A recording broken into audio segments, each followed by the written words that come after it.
let's look ahead to Thursday in the NBA. There are 7 games on, a little bit busier than normal. We're going to look at injuries. We're going to look at streams of the day. We're going to look at all the games. What's on my radar? It's all coming up. Michael Bolton. Michael? Thanks, Josh. It's Michael Bolton here, and it's time for another episode of the Locked On Fantasy Basketball Podcast. Let's get to it. Let's get to it, indeed. You are Locked On Fantasy Basketball, your daily fantasy basketball podcast, part of the Locked On Podcast Network.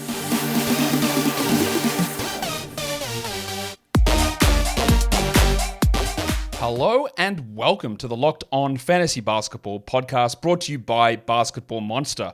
My name is Josh Lloyd, and I'm about to quit this job and become Taj Gibson's publicist / manager / agent. It's the best paying job in the world.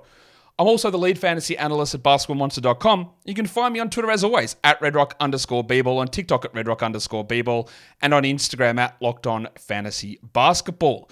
Today's episode is brought to you by FanDuel. Make every moment more. Right now, new customers get $150 in bonus bets with any winning $5 moneyline bet. That's $150 if your team wins. Visit FanDuel.com/lockedon to get started. Thank you also for making Locked On Fantasy Basketball your first listen every day. We are free and we are available on all platforms. We hit 70K subscribers. Thank you very much for doing that. Always want to keep building on it. So if you haven't, hit the subscribe button. Do that. Let's hit 80K, 100K next. But thank you again for getting us to 70K. On the subscribe list, we're here to talk about the games on Thursday, as I said. So we're looking ahead to everything that we need to look ahead to, and we'll start by doing a bit of an injury update. Evan Mobley is out again. This is not great news, obviously. It's 3 games in a row now, ruled out a day in advance with this knee soreness, which is a nebulous term. What's going on? We don't know. We'd love to get some more in-depth reporting on this. But it's frustrating, clearly. With him out, it doesn't really do much in terms of ads. We're not adding Dean Wade or George Niang. It doesn't really seem to boost Okoro or Levert enough to matter. It helps Jarrett Allen, but he's already rostered. It's just troubling if you've got Evan Mobley. I'm also expecting that Bam Adebayo and Tyler Hero are going to be out again. The Heat have a Wednesday, Thursday back-to-back. That doesn't seem like they're going to be available. Josh Green is going to be out. I'm expecting that Kyrie Irving is out. We haven't heard confirmation of that, but I do think Kyrie will be out. Ben Simmons is going to be out in Brooklyn, as is Lonnie Walker IV. Jaylen Brown has popped up as injured, questionable with an ankle issue. Alex Caruso is once again questionable. If Caruso plays, you can consider him an ad, but who knows, honestly? Who bloody knows? Hayward Highsmith and Josh Richardson are both out of Wednesday's game. So I'm going to label them questionable at this point to play on Thursday. Richardson's dealing with an illness. Highsmith with that back problem that's cost him a few games in a row. We don't have an update yet on Derrick Jones Jr.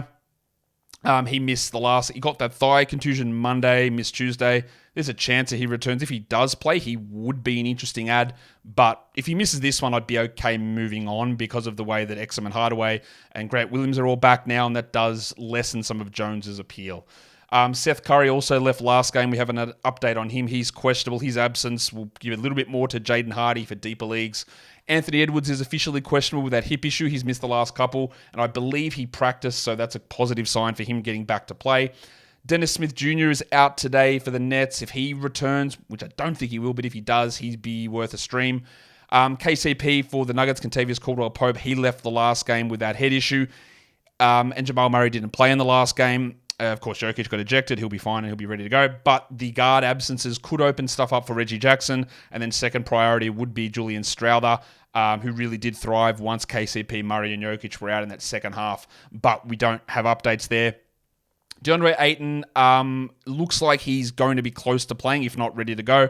And the same goes with Malcolm Brogdon. They're both questionable. Jeremy Grant is also questionable, but it didn't sound like he was going to play. He is questionable, but he only went through parts of practice. He hasn't officially cleared the concussion protocol. So I would say that Grant is probably leaning more towards doubtful, whereas Brogdon and Ayton did practice. So that's more positive for their return. That, of course, complicates things. What happens with Kamara and Thibault? If it's only Grant that's out, I imagine that Kamara is at the 4, but do they go back to Brogdon starting? Is it Brogdon, Sharp, Simons, Kamara, and Thibault on the bench? I don't know. There's a lot of complicating factors there. John Collins is out for Wednesday's game, but this is a back-to-back for the Jazz, so I'm going to leave him questionable for this one. Paul George left last game with a groin problem. They said it's no problem, but I'm going to leave him as questionable at this stage. And I don't know why I've got Jamal Murray there twice, but he's only injured once. I can assure you, it's not a two-time injury thing. So that's where we're at with that. It is time for us to go under the lens, and we are going to Brooklyn, and we're talking about Cam Thomas. Because you know the way that we run the Under the Lens segment is we look at the players who have had the biggest rise or biggest fall over the last week to see what's actually going on. And you'd be not shocked to know that one of the biggest fallers has been Cam Thomas. His production has been pretty poor over the last week. In fact, he's 256th in -1 rankings over the last week and 194th in fantasy points, averaging just under 18 fantasy points. There is some consternation around the Nets and whether he's actually worth starting, whether that is a long-term thing or not. Do they prioritize his development or do they look to get extra wins this season? I don't think he's going to stay starting, honestly, long-term. If Simmons returns, I can see him moving to the bench. I could actually see them actually making a switch and putting Finney Smith in there, to be honest, because when things are going well for Thomas, it's all well and good for him, the team, borderline. And then when it goes bad, it's bad for everybody. That's a problem. Over the last week, he's hitting 35% of his twos. Obviously, unacceptable amount. He's never been an elite three-point shooter. He's not an elite foul drawer. He relies upon heavily contested dribble, step back twos. And they're not going in. And he doesn't do anything else. Over the last week, he has combined per game rebounds, assists, steals, and blocks, 4.3 combined. That's unacceptable. From a fantasy point of view, that is where your only category is points with some threes. That's all you're bringing. You are giving nothing else. 4.3 is a laughable amount. Shea is almost Shea's at 2.8 steals alone. And obviously Shea and Cam Thomas are different players. But this is the problem when things don't go in. And the other problem with Thomas is he is in the 98th percentile in players in terms of mid-range shots per game. Mid-range attempts per game at over 10 per game for the season. And we know that mid-range shots are some of the most inefficient in the NBA. You have to be extraordinarily efficient at them to be taking as many as he is. And he is middle of the pack. 51st percentile in mid-range shot attempts. Not attempts, mid-range makes, percentage. And that's where the problem lies. When you're taking all of your shots from the mid-range and you're only in the middle of the pack league-wide, your overall efficiency and impact on the team struggles, and he's in the first percentile in defensive EPM and struggles on that. And that's why I really do worry that there is going to be a significant reduction in some of his playing time and role, even though it's hard for it to get worse than now. I don't think he's a drop just yet, but I do think that that's going to come. Yeah, I'm pretty confident that, I'm not pretty confident, I do think there is a chance he is going to become droppable within the next 2 to 3 weeks, would be my guess. Today's episode is brought to you by FanDuel Sportsbook. As the weather gets colder, the hot offers on FanDuel for the NFL, well, they're there. They warm you up. They're toasty. They're vibrant. They give you so much. And one of the best ones at the moment is that new customers can get $150 in bonus bets just by placing and winning a $5 moneyline bet. That is $150 if your team wins. So if you've been thinking about joining FanDuel, there's never been a better time to get in on the action. The app is so easy to use and there's a wide range of betting options available. Spreads, player props, over-unders, totals, all of that stuff, parlays. You can do it all over on FanDuel for all the different sports, including the NBA. So go to FanDuel.com/lockedon and get ready to get into the NBA season. FanDuel's also an official partner of the NFL. And don't forget to gamble responsibly. Okay, that will bring us in now to look at the next bunch of things. And in terms of back-to-backs, there is only one team that's got the Thursday-Friday back-to-back, and that's the Celtics. Remembering that Al Horford probably sits one of those games. I'd expect Friday, but there is an off chance that he sits Thursday. Probably going to be Friday, though. I don't think there's going to be an issue with Porzingis, but that could happen as well. And that opens up some stuff, but the Celtics are one of the worst streaming teams in the NBA. It's going to be Sam Hauser, maybe Pritchard, and then maybe you get a bit of Cornette in there who gets a boost if Horford sits. Or more to be precise, when Horford sits. So who are the streams of the day for Thursday? At 10 teamers, we're going with Dante Exum. Remember, let's cascade it down. 10 teams is Dante Exum. I've got Caleb Martin as a 12-team league guy. For a 14 team, I am going with Orlando Robinson, even though Kevin Love has been eating his lunch a little bit. I still think he's worth at least a 14-team stream. And for 16 teams, I'm going Brandin Podziemski because he's still under 10% rostered. I think that should be much, much higher. I added him in a league that is a 12-teamer, but depth of a 14-team league. I added him in that one, so that's sort of where I think he should be gone. But in 16 teams, I do really like Podziemski here as a stream. For points leagues, Yahoo and ESPN, we're looking at Dante Exum as probably the best option there. Of course, Exum's not going to shoot as well as he did against the Lakers, but he's got an ability to rebound, get steals, get assists, and have a pretty sizable role with the guys that are currently out. Of course, if Kyrie makes a miraculous recovery, then we're definitely not looking at Dante Exum as that guy. First game we're going to take a look at across the 7 games is the Cavs and the Celtics. We know that Evan Mobley is out. I want to see what's going on with Karis LeVert because at the start of the season, he was rolling. Even when players were healthy, he was playing 29, 30 a night and looked good. Over the last 2 weeks, he has not looked good. He came back from the knee soreness last game, didn't play that much and didn't do very much at all. Is that what it is? Is the knee thing that bothered him and that caused all the production to fall away and he'll get healthy and he'll get better? I don't know, but we need to watch that. For the Celtics, Derek White was on the buy low, sell high show the other day. He's been dominating with big efficiency numbers, big defensive numbers, well above career norms, and just looking awesome. Does that continue?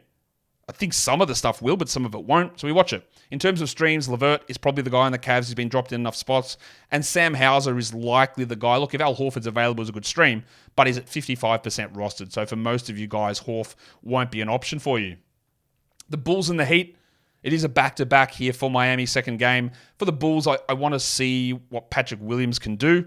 I sort of know what he can do. It's nothing, but he can occasionally have the good game. And sometimes even when he has like the 8-point game, you go, what's this shit?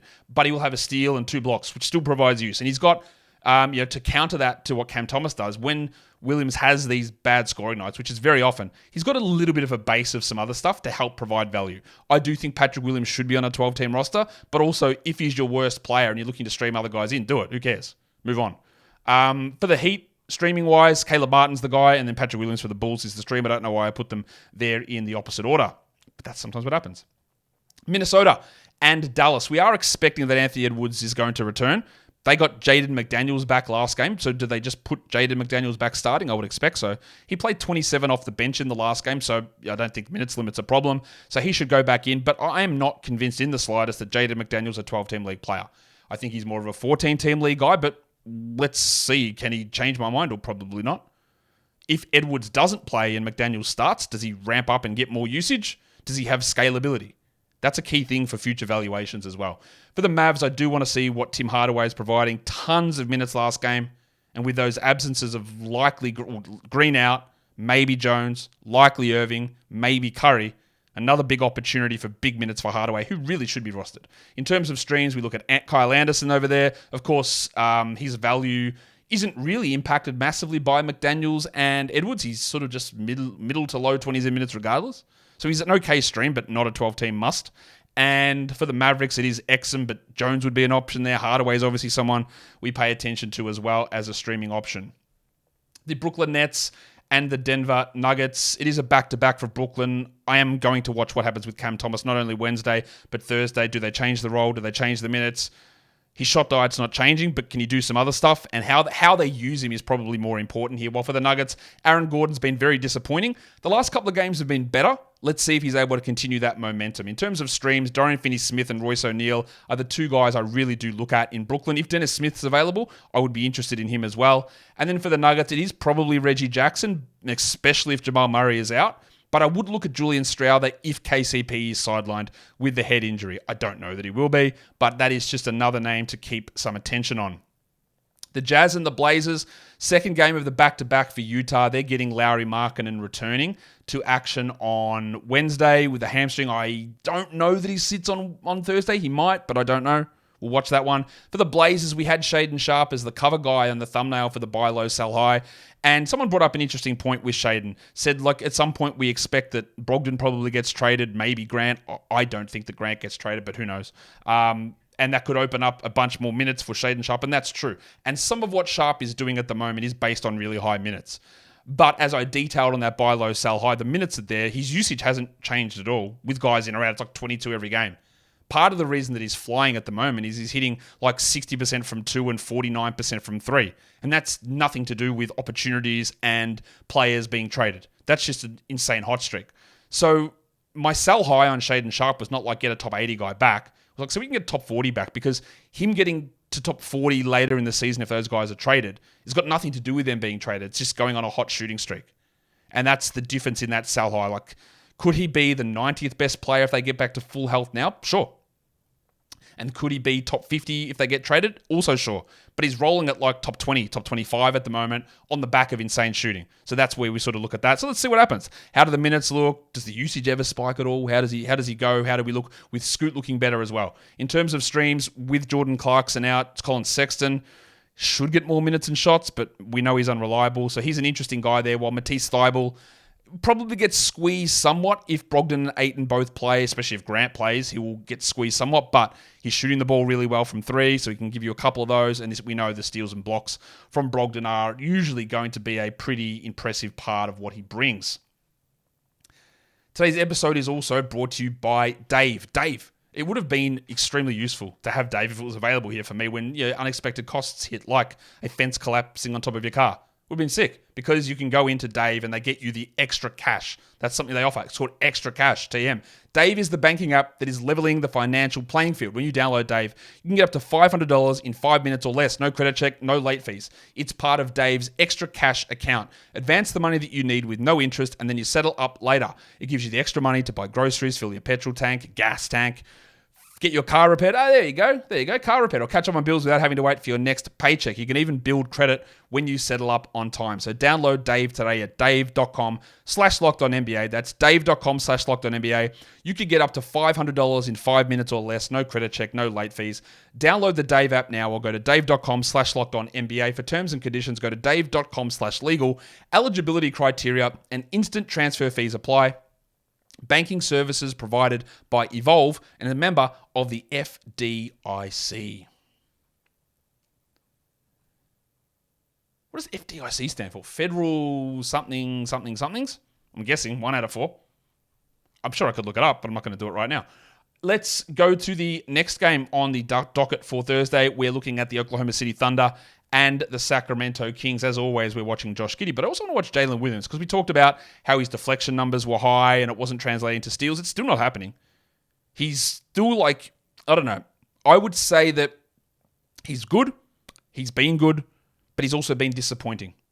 He sort of just said, and I said this in the preseason about him, and I said I think a not even best case, but like an acceptable case outcome for Williams in his career is probably like Rudy Gay. And a lot of people took exception to that. There are some who vehemently think he's an all-star, multiple all-star caliber player. And maybe, like Rudy Gay was probably, he never made all-star. He was sub-all-star. He was in that discussion zone.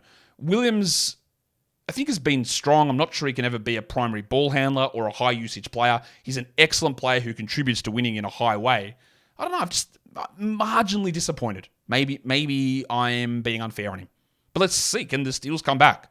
Because that's a really key part of his fantasy numbers. For the Kings, I do want to pay attention here to Malik Monk, how they use his minutes compared to Vanderpants Kevin Huerter, who is obviously struggling and deserves to be nowhere near your roster for 12 teams. In terms of streamers, Lou Dort is off the injury report, so he always, 30-minute guy who can pop off, is always a stream option. And the same with Harrison Barnes. Now, Barnesy's ability, the pencil, sorry. Let's try again. The pencil, Harrison Barnes. Barnesy. Hit your own soundboard. He's shithouse, but he gets 30 minutes a night. He's probably got less ability to pop off, but they don't have these excellent replacements ready to push him out of his role. So that keeps him with a relatively stable floor. The next one is a really interesting one. I am not expecting Draymond Green to be available in this game, but I don't know. We haven't heard word on that at this point. It's the Warriors and the Clippers. I want to watch Klay Thompson. He was benched down the stretch of their game yesterday. He's looked washed in most games this season. Poor shot selection. Doesn't finish well at the rim anymore. The shooting numbers are down. He doesn't contribute enough in other areas. His defense isn't there. And we get it. He's old. Multiple injuries. We all of this. But what I want to watch with Klay Thompson is not does his shot selection improve, not do they go in, because that can be variable game by game. It's what do they do with his minutes? Does he keep starting? Is he a guy that plays 29 instead of 33? Because that's really key. Are the better players like Moody and Podziemski going to usurp his role? I don't think so, but they got to do something. So we need to watch that. For the Clippers, Zubac has been like up, up, up, up, up, and last game was well down. And that's part of the consistency problem with him in his role. He's not going to get 32 every single night. If he did, we'd lock him in as a top 80 guy.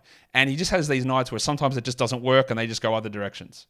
So let's see how they utilize him. Him and Harden are developing a pretty nice chemistry, though. In terms of streams, we are going to look at Dario Saric, but Kuminga's there and Podziemski's there. All excellent streams on the Golden State Warriors, again, with the assumption that Draymond Green is out. There is a chance that Paul George is out for the Clippers, so Norman Powell would probably be the guy that I'd look at. Russell Westbrook would probably get more. Part of the issue is the Westbrook-Zubats combination and how Westbrook works with Harden. It doesn't really work in this year. So that's more of an issue than the Paul George absence, I think. So I'd probably rather Powell than Westbrook. In terms of the next one, that's the game's done. We normally would do a 2-for-1 here, but we know that the 2-for-1 is just Boston. So let's look at chunks. We've got Saturday as an unstreamable day in the next 5 and Monday as well. So we've got Thursday, Friday, Sunday. So it's really just the end of week 8. Who are the guys we look at? The Celtics are the only team with 3 games. So Slam and Sammy House is there with 3. You got Dario Saric with 2 for the Warriors. Sohan with 2 for the Spurs. While it was worthwhile to drop Mo Wagner, they've got 2 quality games coming up Friday, Sunday. So there's a little bit of value in a Wagner and a Goga and a Cole Anthony towards the end of this week.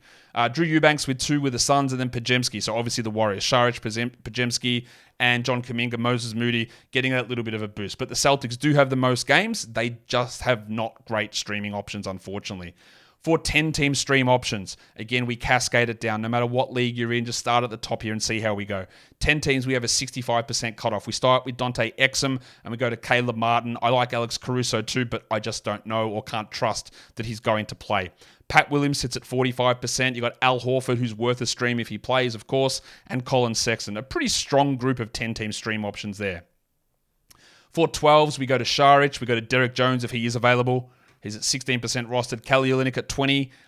Orlando Robinson at 18%. Kevin Love could throw in there as well. Norman Powell, especially boosted if Paul George is out. And Lou Dort at 24% can be a streamer. And then for deep leagues, we've got Podziemski. I'd probably push him into 12s as well, honestly. Slam and Sammy Hauser, Matisse Thybulle, Terrence Mann, Io DeSumo, and Grant Williams. John Kuminga is a 12-team stream too. His just roster percentage sort of put him in between these two categories. I've got to have some sort of cutoff with things. But yeah, Kuminga is a 12-team league option for us. And then lastly, we go to points leagues, 45% or fewer rostered. Dante Exum there, Caleb Martin, Colin Sexton, Johnny Kuminga, old mate Pat Williams, and Dario Saric. And that, guys, is the end of a short, sharp daily look ahead for Thursday's action with 7 games on. If you are on audio, go check out the video side of things. If you're on video, check out the audio side. If you are here on YouTube, hit the subscribe button, hit the notification bell, get the thumbs up, and leave your comments down below. Guys, we are done here. Thank you so much for listening, everyone. See ya.